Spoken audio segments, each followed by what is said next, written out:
समस्त विद्वत जनों को डॉक्टर जनार्दन तिवारी का शत शत नमन।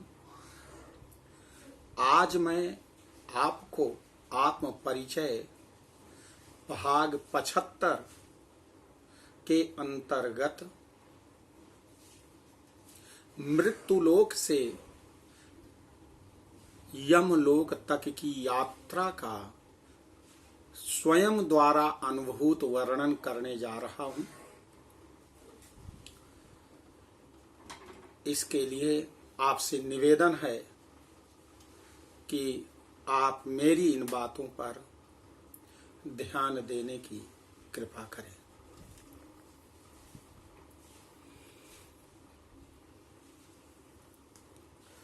आज बहुत दिनों के बाद, लगभग 1 महीने के बाद आप लोगों के समक्ष में उपस्थित हुआ हूं। 19 सितंबर रात्रि 8 बजे अचानक मेरे आवास पर 108 नंबर की एम्बुलेंस आकर खड़ी हुई। कहा, डॉक्टर जनार्दन तिवारी का आवास यही है?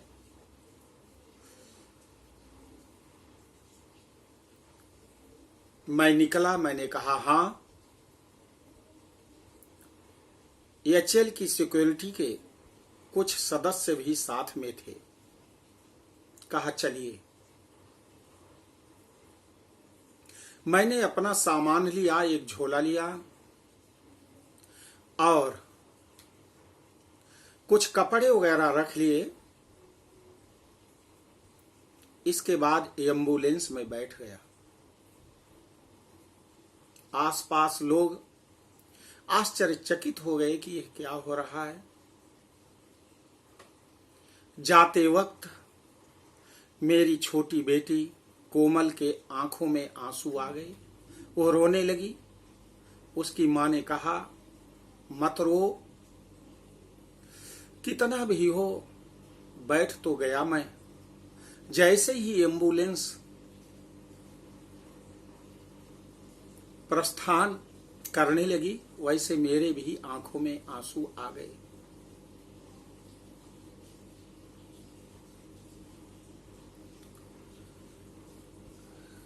लखनऊ डिवीजन का एचएल का कैंपस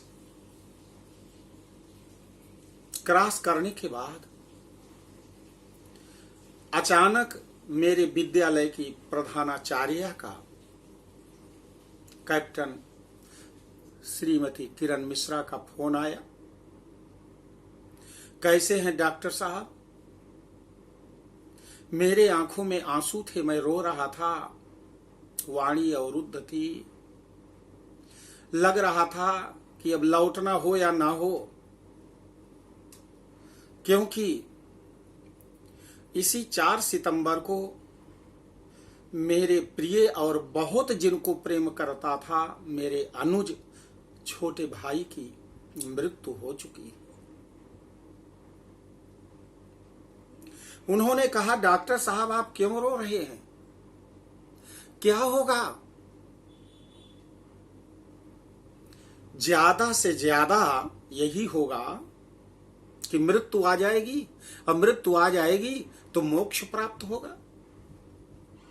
धैर्य धारण करिए। मुझे गीता में भगवान श्री कृष्ण का कथन याद आया।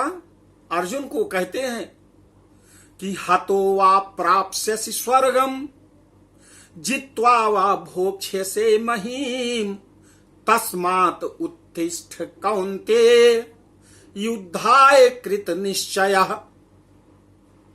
हताः वह प्राप्स्यसि स्वर्गम जित्वा वा भोक्ष्यसे महीम तस्मात् उत्तिष्ठ कौन्तेय युद्धाय कृत निश्चयः। हे अर्जुन, हे कौन्तेय, यदि तुम मृत्यु को प्राप्त होते हो तो स्वर्ग में जाओगे, और जीतोगे तो पृथ्वी का उपभोग करोगे। इसलिए उठो और युद्ध का निश्चय करके आगे बढ़ो। यह बात मुझे आ गई मेरी समझ में। भगवान ने कहा, अर्जुन तू खड़ा हो जा। मेरे अंदर एक शक्ति आ गई, और शक्ति जब आ गई, धीरे धीरे लगभग 1 घंटे बाद इंटीग्रल यूनिवर्सिटी के कैंपस से होते हुए इंटीग्रल हॉस्पिटल कुर्सी रोड मैं पहुंचा। 15 मिनट वहां पर एम्बुलेंस रुकी। इसके बाद मुझसे कहा गया उतरो। मैं उतरा। नाम पूछा गया, क्या प्रॉब्लम है बताया। वहां पर ऑक्सीजन लेवल देखा गया, वहां टेम्परेचर देखा गया, हार्ट बीट देखी गई, ब्लड प्रेशर देखा गया, और कहा गया कि इनको हाई डेंजर यूनिट में ले जाओ।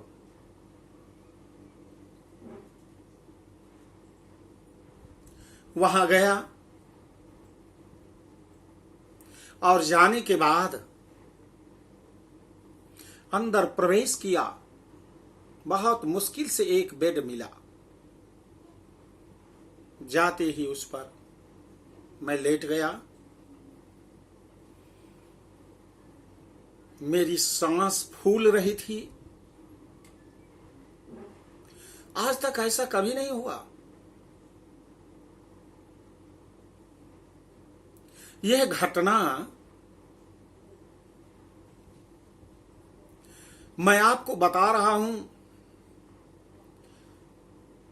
17 सितंबर को मुझे बुखार आया। दवा खा लिया, ठीक हो गया। फिर बुखार आ गया, फिर खा लिया। 18 सितंबर को दवा खाया, बुखार में आराम हुआ। विद्यालय भी गया, वहां कुछ तबीयत ढीली थी। हमारे साथ एक शिक्षिका हैं, उन्होंने कहा, जग्गा मैडम कि तिवारी सर आज आपकी तबीयत कुछ ठीक नहीं लग रही। मैंने कहा कोई बात नहीं, बस ऐसे है। वहां सोफे पर लेटा रहा।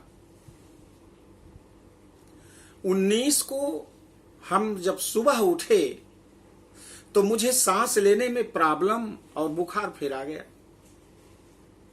मेरी एक बेटी कानपुर में रहती है, उसका फोन आया। कहा पापा आप जांच करा लीजिए कोविड की। मेरा बेटा 18 को प्लान बनाया और 19 को सुबह 4 बजे उसे दिल्ली जाना था।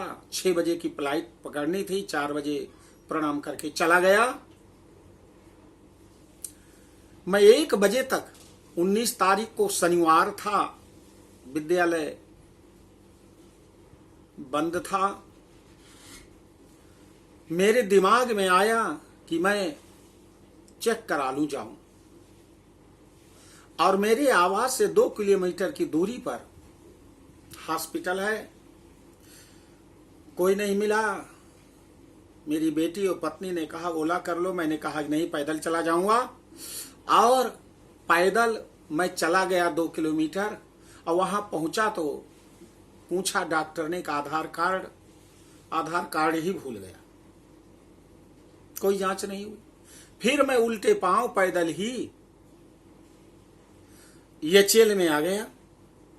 अब आने के बाद थक गया। इसके बाद मेरे एक परम प्रिय शिष्य, उनको मैंने फोन किया, और फोन करने के बाद वो तुरंत उपस्थित हुए। उनके साथ मैं हॉस्पिटल गया, और फीस जमा किया और कोविड की एंटीजन जांच के लिए जांच किया तो कोविड पॉजिटिव निकला और उस समय कहा कि आप पॉजिटिव हैं और ओपीडी में डॉक्टर को दिखा लीजिए, आप यहीं बैठिए। मेरे साथ जो गए हुए थे उन्होंने दिखाया। डॉक्टर ने कहा कि इनको शीघ्र लोहिया ले जाओ, एडमिट कराओ। लोहिया पहुंचा। लोहिया में डॉक्टर ने कहा कि ऐसे एडमिट नहीं होते हैं, आप सीएमओ को फोन करो। नंबर दिया, सीएमओ को फोन किया तो सीएमओ ने कहा कि आप कहां हैं। मैंने कहा कि मैं आवास पर अपने हूं एचएल में। कहा वेट करो, जिस हॉस्पिटल में बेड खाली होगा वहां आपको भेजते हैं। और घर के बाहर बैठा रहा, चिंतित था, क्या होगा कैसे होगा, प्रभु क्या माया है। इसके बाद 8 बजे एम्बुलेंस आती है। हॉस्पिटल में पहुंचने के बाद मैं वहां विश्राम करने लगा। थोड़ी देर में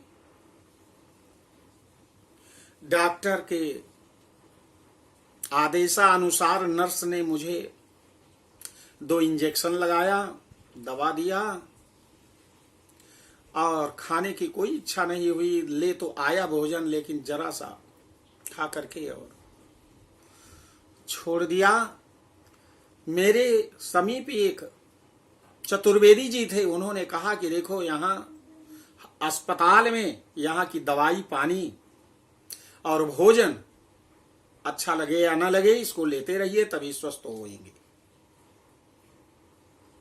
यह मान करके 19 तारीख की रात्रि मेरे लिए कयामत की रात्रि थी। मैंने इसके पहले एक परिच्छेद में कुंभीपाक नर्क का वर्णन किया, तो वहां तो कुंभ माने घड़े का जैसा मुंह होता है, वैसे अस्पताल के अंदर प्रवेश द्वार से मैं प्रवेश किया तो एक बहुत बड़े हाल में अनेकों सीरियस मरीज वहां पर भर्ती थे। वहां का दृश्य देखा तो घबरा गया। कोई चिल्ला रहा है, कोई रो रहा है, कोई नग्न पड़ा है, कोई लैट्रिन में पड़ा है, कोई पेशाब में पड़ा है, किसी को डायपर पहनाया जा रहा है, चेंज किया जा रहा है। उस रात्रि में ऑक्सीजन लेवल हमारा बहुत कम हो गया और लगभग रात्रि में 1:30 से और 2:30 बजे के बीच में ऑक्सीजन लगाए हैं और बहुत लेवल 50 से भी नीचे आ गए। लगी मेरी सांस उखड़ जाएगी। मैंने भगवान का ध्यान किया, आदि शक्ति माता जगदम्बा और हनुमान जी का आंखें बंद कर लिया। जैसे ध्यान में मैं चला गया और इसके बाद मैं क्या देखता हूं, न मैं सो रहा हूं न मैं जग रहा हूं, बीच की स्थिति है। देखा कि एक बहुत बड़ी ट्रेन आई। ट्रेन बस जैसे मेट्रो रुकती है, धीमी होती है, वैसे ही मुंबई में लोकल जैसे धीरे धीरे सरकती रहती है, वैसे ही भीड़ थी। वहां पर कोई किसी से बोल नहीं रहा है, किसी के पास कोई सामान नहीं है, हर व्यक्ति अकेला है। सब लोग चढ़ते चले जा रहे हैं, मैं नहीं चढ़ पा रहा हूं। ट्रेन आगे बढ़ती चली जा रही है।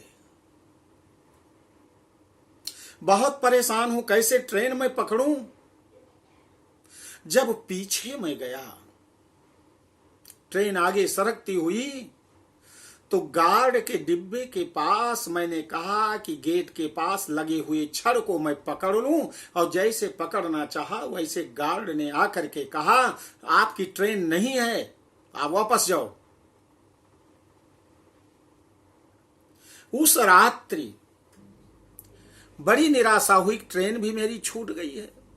फिर मुझे समुद्र के किनारे एक बहुत बड़ा ब्रिज है, उस पर से आते हुए मैं लौट आया हूं। उस समय मुझे कोई ध्यान नहीं है, मेरे पास कोई सामान नहीं है, कि ना मेरे बच्चे हैं, ना मेरी पत्नी है, ना पत्नी का ध्यान, ना बच्चे का ध्यान, न बेटी का ध्यान, ना किसी रिश्तेदार का ध्यान, ना किसी अपने यजमान का ध्यान, किसी का कि कोई नहीं है।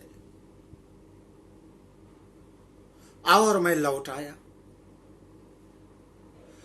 4 बजे जब मेरी आंख खुली, तब देखा कि मेरी सांस थोड़ा सा ठीक से चल रही है, लेकिन ऑक्सीजन लगा हुआ है और मैं आईसीयू में हूं। कब गया इसका मुझे पता नहीं। दूसरा दिन 20 तारीख, 21 तारीख, 22 तारीख ऑक्सीजन लगा रहा, और रात्रि में इसके बाद वहां की कराह, वहां के तड़पते लोग, लगभग मैं वहां पर 13 दिन था, और रोज मैं देख रहा हूं कि बगल में लोगों के प्राण निकल जा रहे हैं। एक व्यक्ति हमारी तरह मोटा तगड़ा आया, और एक रात बीतने के बाद दूसरे दिन उसकी मृत्यु हो गई। उसके पास 2000 की गड्डी थी। कोई अटेंडेंट किसी के पास नहीं जा रहा है, जा ही नहीं सकता था।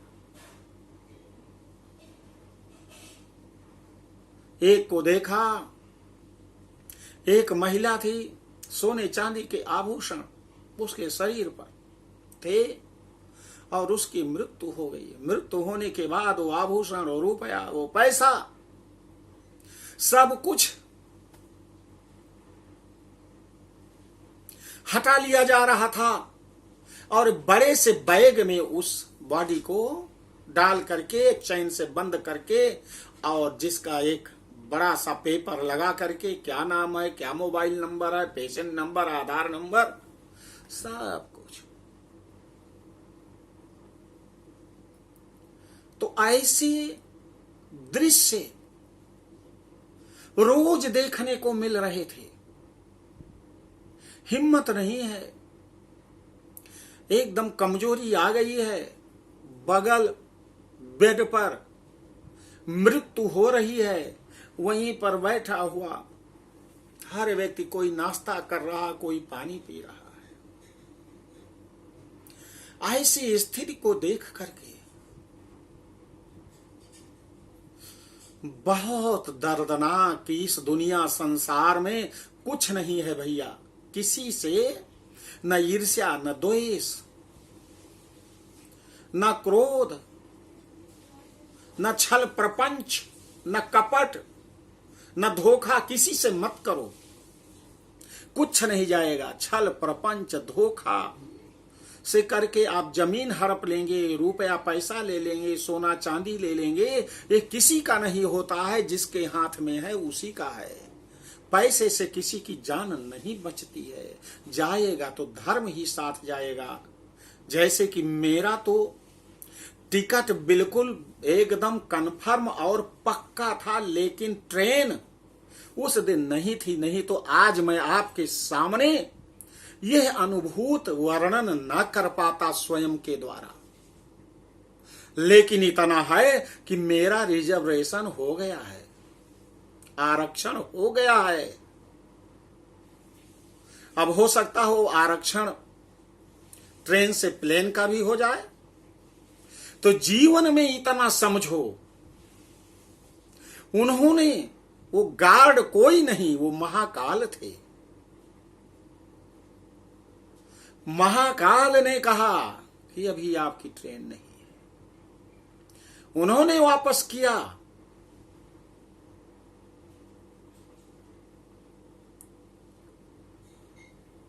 इसलिए चिंता तो हरि नाम की और न चिंता दास, जो कुछ चितवे राम बिनु सोई काल के पास। हरि नाम की चिंता करो तो करो, और कोई चिंता ना करो। इसके अतिरिक्त यदि चिंता करोगे तो सब काल के गाल में जाने वाला, समाप्त होने वाला है। तो आपको मैंने यह अनुभूत वर्णन सुनाया है। इसका एक भाग और है जो इसके बाद में अभी आपको बताऊंगा। तो आप लोगों से निवेदन है कि अपने यथार्थ रूप को, ये संसार स्वप्न है, कुछ नहीं है। जैसे बाजार और मार्केट हम जाते हैं और खरीदारी पूरी हो गई, घर वापस आ जाते हैं, ऐसे ही किसी के पास बहुत रुपया धन दौलत हो, उससे वहां पर भगवान के यहां कोई अप्रोच चलने वाली नहीं है। अप्रोच तो केवल स्वयं भगवान के हरि स्मरण से ही होगी। तो आप लोगों से निवेदन है कि आप भगवान का स्मरण करें, माता जी का स्मरण करें, और बहुत बहुत शुभकामनाएं मेरी बात को सुनने के लिए। इसका दूसरा भाग अगले परिच्छेद में मैं बताने के लिए प्रयास करूंगा। धन्यवाद।